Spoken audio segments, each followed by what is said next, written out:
When we talk about financial success, many often think it's about raw intelligence, complex formulas, or a deep understanding of hard science. We see these intricate equations and assume that knowledge is the key.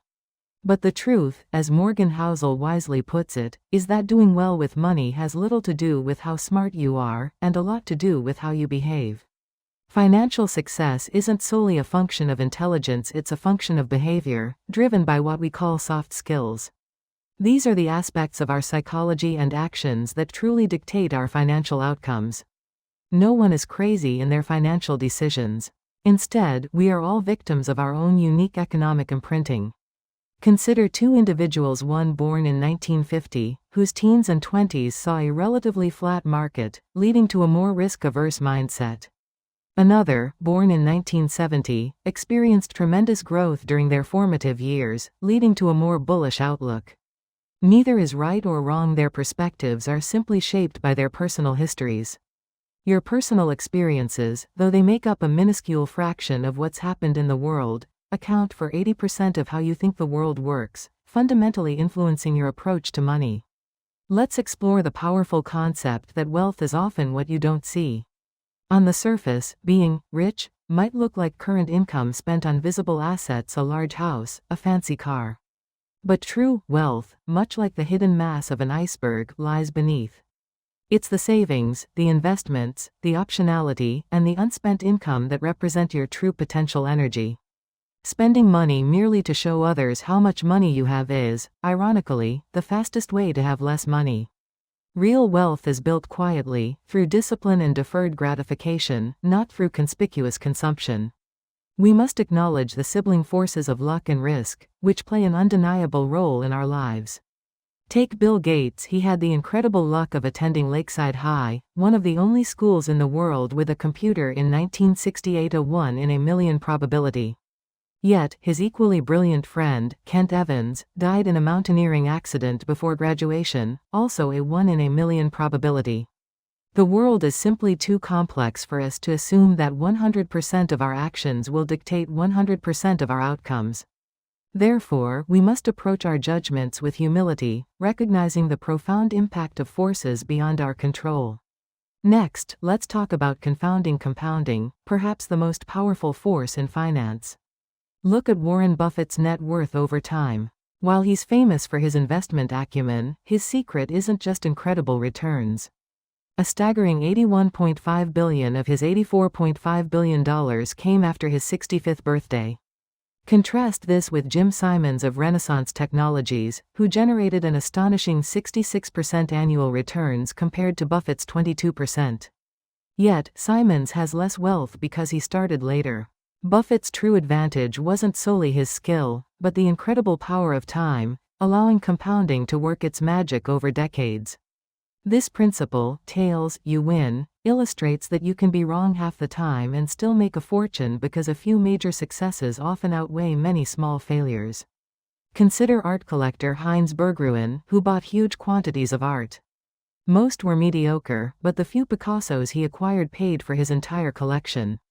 In business, Amazon's massive valuation is driven by successes like AWS and Prime, offsetting dozens of failed experiments like the Fire Phone. Even in investing, the returns of the Russell 3000 index are driven by less than 7% of the companies. It's the powerful tails that often deliver the most significant results. There's a critical distinction between getting wealthy and staying wealthy, and they demand different mindsets. Getting wealthy often requires optimism, risk-taking, and a willingness to swing for the fences. You need to be bold and seize opportunities. However, staying wealthy is a different game entirely. It demands humility, a healthy dose of paranoia, frugality, and an unwavering focus on survival. As Nassim Taleb states, having an edge and surviving are two different things, and the first absolutely requires the second.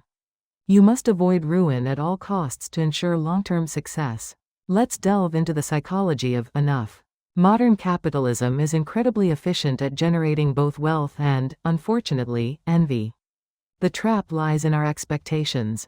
If your expectations rise in lockstep with your results, you'll find yourself perpetually dissatisfied, no matter how much you achieve.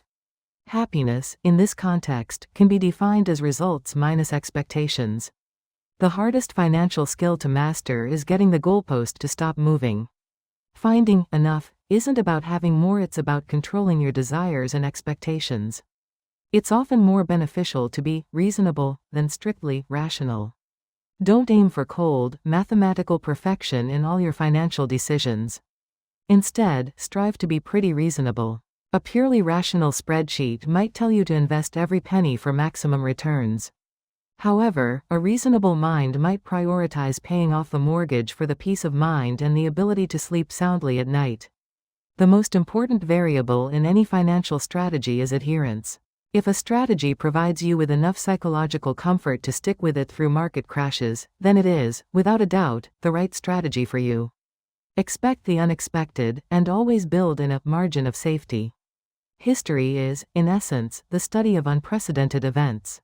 Things that have never happened before happen all the time. Think of the Great Depression, World War II, the 2008 crisis, or COVID-19. None were accurately forecasted by the masses.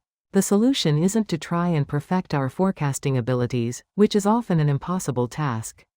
Instead, the solution is to build a wider margin of safety into our plans and investments, giving us room to maneuver when the inevitable surprises occur. Let's simplify: save money. Just save. Your savings rate is perhaps the most powerful lever you have, because it's 100% in your control.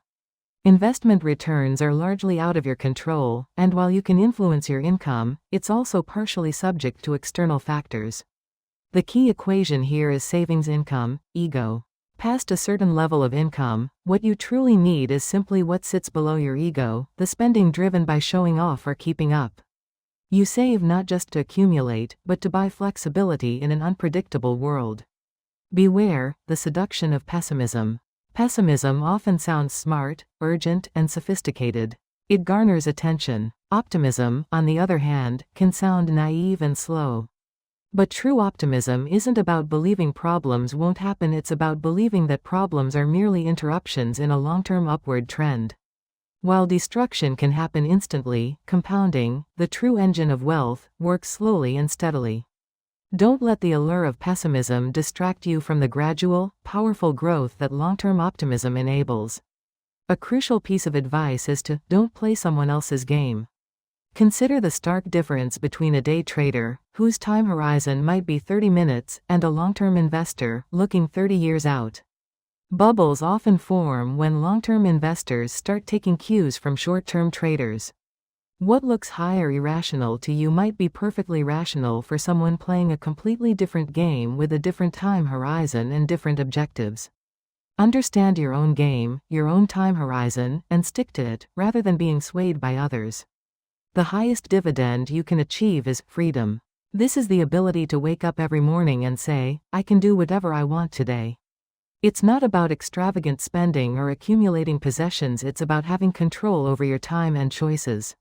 Research by Angus Campbell in 1981 found that the strongest common denominator for happiness wasn't income itself, but a strong sense of controlling one's life.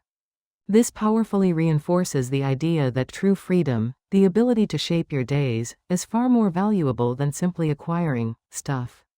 Finally, let's tie it all together with the behavioral architecture of wealth. At its core, this architecture is about endurance. It involves cultivating humility, recognizing that true wealth is often unseen and distinct from ego-driven spending.